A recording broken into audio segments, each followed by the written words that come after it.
A story you'll see only on News Channel 5, the case of baby Moses, which began back in 1983 when the newborn's body was found in the St. Lucie River. Fast forward now to January 2016. Detectives exhumed the remains of two infants from a Stewart cemetery, hoping new DNA technology will break the case and lead to solving this mystery. Our Tory Dunnan followed the remains from West Palm to Fort Myers as forensic scientists now take the lead. We want to stress the bones you see in this story are not of the infants who were exhumed.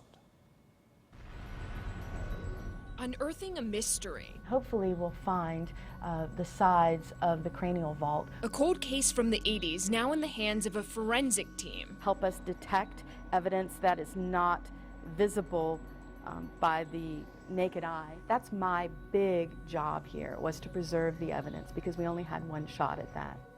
The lab uncomfortably quiet at times. This is silent, meticulous work. We'll use things like wooden tools and tiny brushes. Case after case comes in for forensic anthropologist Dr. Heather Walsh-Haney. Photographing, measuring, analyzing. We'll be carefully removing the soil with brushes. Now the team will log hundreds of hours on the baby Moses case out of Martin County, where investigators say a newborn was found in the St. Lucie River back in 1983.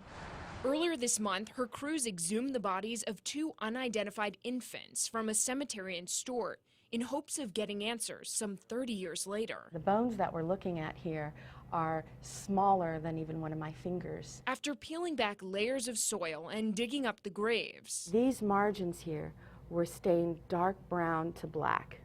Those margins were the edges of the casket. The scene in Stewart now comes back to life using 3D imaging. The overall length of the grave is just over 2.5.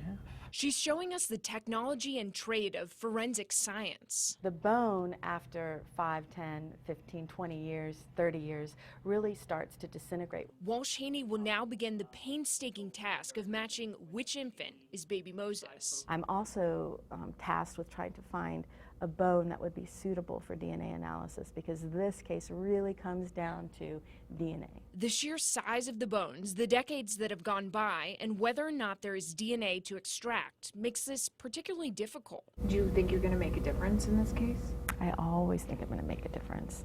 That's why I do what I do. I think, wow, that's amazing that I have a chance in my little life to help out with so many. Perhaps she and the new DNA technology are the missing puzzle pieces. The selected bones will be taken to a different lab for DNA testing. At that point, they'll be able to determine whether or not they can in fact extract that DNA. In Fort Myers, Tory Dunnan, WPTV News Channel 5.